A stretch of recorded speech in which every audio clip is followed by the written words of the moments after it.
마지막으로 보겠습니다. 변압기 수출 단가와 금액이 어떻게 돼가느냐. 아까 말씀드렸던 소형 변압기, 또 약간 소형에서 약간 중형 쪽 넘어가기 전 단계, 대부분 가 커버하죠. 이런 쪽들이 지금 보게 되면은 수출 금액과 아까 말씀드렸듯이 금액은 P 곱하기 Q라고 말씀드렸습니다. 가격 올라가고 있고 금액 자체가 올라간다는 얘기는 Q도 받쳐준다는 얘기겠죠.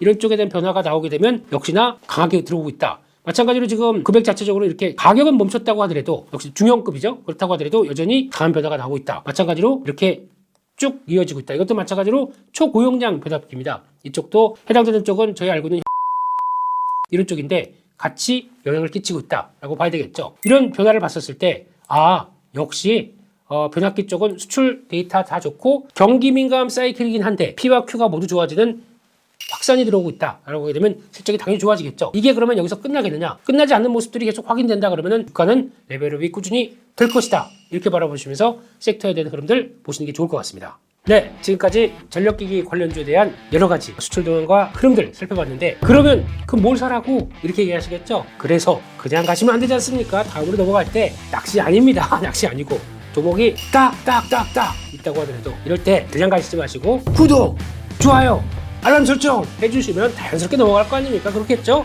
예. 저 손가락 한 번만 터치 잘하고 계세요. 예. 그렇게 하고 다음 종목으로 가보겠습니다. 네, 그러면은 지금까지 업황 관련된 부분들 섹터를 다 털었으면은 뭡니까? 가치 투자에서는 종목이 나와야 되겠죠. 네, 가치 투자의 관심주 그리고 또 전략 보겠습니다. 관련주의 투자 전략은 일단 첫 번째는 저희가 이제 월중 수출 데이터라고 있습니다. 저희가 보통 보게 되면 통상자원인가요? 항상 열심히 일하는 공무원들 덕분에 저희는 1일부터 10일, 10일부터 20일, 또 20일부터 30일인데 이게 다 누적으로도 개별적으로 나오겠죠. 그러면 10일, 20일, 30일이면 수출 데이터가 나옵니다. 그럼 시장에서는 저희가 너무 많이 공부를 하다 보니까 수출 데이터 갖고 종목들을 찾고 그 흐름들 추적하시는 분들이 너무 많아요. 그런데 이때 잘 보시게 되면 10일까지 수출 데이터가 되게 부정적으로 나왔습니다. 그러면 예전에는 이만큼 수출했는데 작년 동기에 대해서 막 반으로 꺾였다. 주가 빠집니다. 와, 이거 문제 있는 거 아니냐고 빠집니다. 20일까지 데이터 보게 되면 큰 변화 없는데 살짝 다시 올라갔다가 30일까지 월말 데이터가 딱 끝나게 되면 이상이 없이 나옵니다. 이때 팔았던 사람들 뭡니까? 그래서 월 중간에 이런 10일짜리, 20일짜리 데이터 나오면서 주가가 확 밀렸다. 매수 기회로 보시죠. 오히려 추세가 쭉 가는 동안에 어떤 쿡쿡 누르면서 나오는 매물 소화를 이런 식으로 만들 수가 있습니다. 그렇기 때문에 지금 쭉 본 결과 월중 데이터 가지고 잘 안 나왔어요. 이거 큰일 났어요. 앞으로 많이 올랐으니까 폭락이에요. 이거 신경 쓰지 마시고요. 그쪽에 대해서는 약간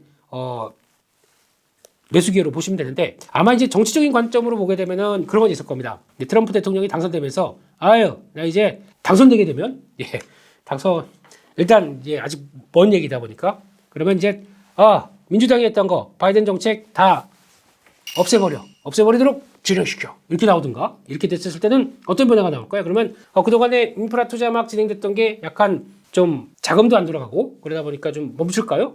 네. 일단 유지는 될 겁니다. 근데 그런 쪽에서 봤을 때는 이 관점들이 약간 모멘텀은 약해질 수 있겠죠. 그래서 바이든 행정부의 수혜 쪽으로까지는 바라보고 싶지 않은데 트럼프 대통령이 좀 정책을 어떻게 바꿀지는 이거는 또 하나의 영향권이 들어올 수 있다. 이것도 생각을 하셔야 될 것 같고 또 하나 가장 중요한 건 그래서 월간 데이터 확인하게 되면 여전히 확장세다. 그러면 주가는 눌렸던 거 다시 돌아간다. 라고 해서 결국엔 그렇습니다. 드리고 싶은 얘기는 요거거든요. 추격 매수는 하지 말자. 이렇게 저희가 보다 보면은 주가 이렇게 추세를 맞춰가다가 주가 쫙 올라간다 그러면 돌파매매 떡 사는 경우가 있습니다. 잘못하게 되면 돌파매매가 신고가가 좋긴 좋은데 갔다가 내려와서 확인하고 다시 가서 강한 경우가 있습니다. 저희는 여기 샀다가 다시 내려오게 되면 아이고 내가 사면 왜 또 맨날 꼭지야 손절하고 손절 정리시켰더니 올라가는 현상 이렇게 나올 수 있거든요. 추격 매수 하지 마십시오. 성장이 들어오는데 아까 그럼 반대로 볼게요. 이렇게 보고 있다가 올라갈 때 나 안 사 기다려오지. 그러면 왔다 갔다 하다가 가다가 쭉 그랬다가 조정이 나오는 이런 어떤 수출 데이터 월중 거 보고 조정이 나온다. 그런 때 추세 흐름도 이상 없다 그러면 거기서 사야 되겠죠. 그랬다가 다시 또 고점 맞춰가는 전략들 이게 가장 중요하다라고 하게 되면 절대 저희 가치 투자에서는 추격 매수 안 합니다. 죄송하지만 안 할 겁니다. 이거는 좀 꼭 체크해 주시고 또 많이 이런 얘기 하세요. 그렇게 올랐는데 지금 비싸지 이렇게 얘기하시는 분들이 있을 겁니다. 많이 올라서 비싸다 이 얘기 비싼지 아닌지 한번 보겠습니다. 일단 HD 현대일렉트릭이 올해 영업이익이 2,800억입니다. 작년 대비해서 111% 늘어난다고 했습니다. 시총이 2조 9천억입니다. POR이라고 그러죠. 영업이익 대비해서 시총 보게 되면 지금이 그렇게 비싼 수준은 아닌데 저희가 보통 계산하는 게 PER이죠. 네, 아마 이거는 당연히 순이익은 좀 떨어지겠죠. 그러다 보니까 시총 2조 9천억이 시장에서는 조금 비싼데 라고 얘기할 수가 있습니다. 그런 쪽에서 변화가 나오게 되면 이거 한번 좀 체크를 해볼까요? 그럼 주가도 일단은 지금 주가가 많이 오른 상태고 그런 쪽에서 앞으로의 주가 동향들이 어떻게 가느냐 이걸 또 체크를 해볼 필요가 있겠죠. 그래서 HD 현대일렉트릭 같은 경우는 지금 주가가 어느 정도 좀 올라왔다. 그래서 많이 부담된다는 쪽으로는 볼 수 있는데 그러니까 지금 추세가 계속 우상향으로 계속 시도를 하기 시작하는 거죠. 그래서 정고점대에 있는데 거기를 시도는 하는데 약간 묵직하고 그랬을 때 이거는 추세가 들어왔었을 때 따라가는 게 아니라 지금 월봉 같은 경우 보게 되면 많이 올랐어요. 이게 지금 작년 초만 하더라도 2만 원대 초반대 있는 게 8만 원까지 4배 올랐습니다. 이런 상황들이 이어졌는데 그런 중요한 사이클들이 같이 이어지다 보니까 영향을 받았다고 하더라도 지금 관점 쪽에서는 많이 올랐기 때문에 주가는 조정시 들어가자라고 한다고 하더라도 흐름을 보게 되면 HD 현대일렉트릭의 올해 나올 실적들 아까 말씀드린 것처럼 보게 됐을 때 2,800억 정도, 내년은 3,600억 정도가 늘어나겠죠. 내년 같은 경우에 나올 실적들을 지금 살짝 반영한 측면도 있습니다. 순이익 기준으로는요. 그런데 결국에는 이 계속 확장기로 들어가서 2025년 가게 되면 3천억도 넘을 거야. 그렇게 되면 약간 주가가 먼저 올라오기 시작하면서 성장을 조금씩 땡겨온 경우도 있겠죠. 그것까지 감안한다. 그러면은 이게 올라온 흐름들이 그래서 올라왔구나라는 정도로 보시는 게 좋을 것 같습니다. 그래서 지금 같은 경우는 이 가격대에서 아직 밸류가 아주 완전히 싸다라고 보기 힘든 시점 쪽에서 HD 현대일렉트릭이 가는 주도주의 성격들을 보시면서 나머지를 찾아보자 라고 했었을 때 그래서 말씀드리는 게 첫 번째 효성중공업입니다. 효성중공업을 보게 되면은 주가가 이제 약간 현대일렉트릭만큼 강하지는 않습니다. 근데 계속 우상향은 살아있는데 왜 그러느냐라고 보게 되면 이것 때문에 그렇습니다. 잘 보시게 되면은 이 회사가 특징이 중공업이 매출 비중이 56%, 건설 쪽이 42%입니다. 건설이 있어요. 네, 건설 잘 아시죠? 효성 해링턴 브랜드 이게 다 효성 중공업 회사입니다. 그런데 이쪽이 요즘 별로 안 좋죠. 예, 약간 부동산 시장 고금리 때문에 위축되고 있고 그러다 보니까 할인을 받습니다. 즉, 아이고, 이거 이쪽은 잘 나가는데 건설 쪽이 좀 이거 PF 괜찮아? 이러다 보니까 할인을 많이 받죠. 그런데 실적을 보게 되면 올해 예상 실적이 3,100억입니다. 시총이 지금 1조 7천억입니다. 반토막에서 걸어내네요. 거기다가 또 내년은 4,500억 예상하고 있는데 지금 시총은 1조 7천억. 괴리가 많이 크죠? 적어도 3조 이상은 가야 되는데 그러면 지금 주가가 36만 원 가야 됩니다. 그런 게 있죠. 지금보다 2배는 가야 되니까. 그럼에도 불구하고 약점이 있으니까 좀 이렇게 싸다. 이것들 한번 보시면서 그런 관점들에 대한 변화들은 약간 염두를 하실 필요가 있다. 그러면은 혹시 관련돼서 그런 건설 얘기 나오면서 좀 출렁임이 나온다. 그럴 때는 사봐야 되겠죠. 그런 관점들 한번 보셨으면 좋겠고요. 그 밖에 또 아까 보셨던 재룡전기 이것도 지금 흐름은 나쁘지 않습니다. 또 조정 마치고 이런 자리들 조정 나왔을 때 사야 되겠죠. 물론 계속 꾸준히 올라왔다라고 하더라도 보통 보면 이렇게 한번 올라오고 쉬는 기간이 나옵니다. 이런 때 잘 이용해야겠죠. 그러면 다시 레벨업이 됩니다. 쉬고 레벨업, 쉬고 레벨업 시도가 되다 보니까 지금 같은 경우 또 레벨업을 준비하는 단계겠죠. 이런 것들 보시면서 보시면 되는데 작년 영업이익이 160억이 있습니다. 올해는 한 분기에 197억이 나와버려요. 엄청난 거죠. 그럼 만약에 이게 앞으로 고착화됐다. 한 분기에 200억 나오게 됐다. 그러니까 200억은 좀 그렇고 한 150억씩 나오게 됐다. 1년에 600억 나오는 회사죠. 바뀌었습니다. 그럼 지금 시총이 3,700억. 많이 싸죠. 그런 관점적으로 바라보시면서 밸류 평가하셨으면 좋겠고요. 마지막 또 하나가 일진전기가 있습니다. 일진전기가 있는데 이 회사는 이쪽도 마찬가지로 잘 보시게 되면은 저희가 알고 있는 대표적인 전선 그리고 또 변압기 업체로 잘 알려져 있죠. 전선 쪽도 어느 정도 성과를 내고 있는데 그 중에서 매출 구성 한번 볼까요? 지금 동나선 알루미늄 주르륵 이거 뭐 그냥 약간 전선 쪽이겠죠. 전선 쪽 78%, 변압기 관련된 쪽이 21%.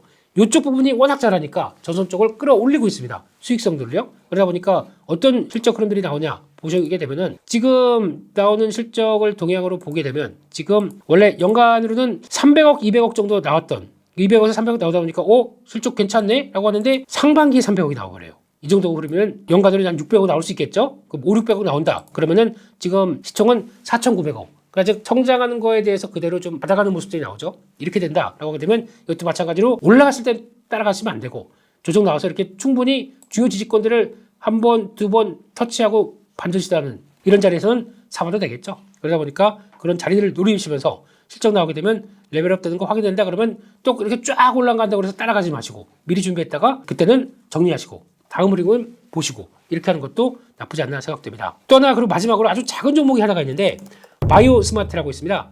이 회사 같은 경우는 저희가 알기로는 카드 관련된 시설 제조라는 회사로 알려져 있는데 이 회사의 가장 큰 특징 중에 하나가 이 회사가 변압기 관련주라고 얘기하실 수 있을 정도 라고 보는데 지금 시총은 1000억이 그냥은 안 됩니다. CB를 포함하게 되면 1000억 정도가 되죠. CB가 한 150억 정도 약 이 정도쯤 있는 것 같고요. 이거를 이 회사가 왜 그런 회사인데 여기 연결되느냐?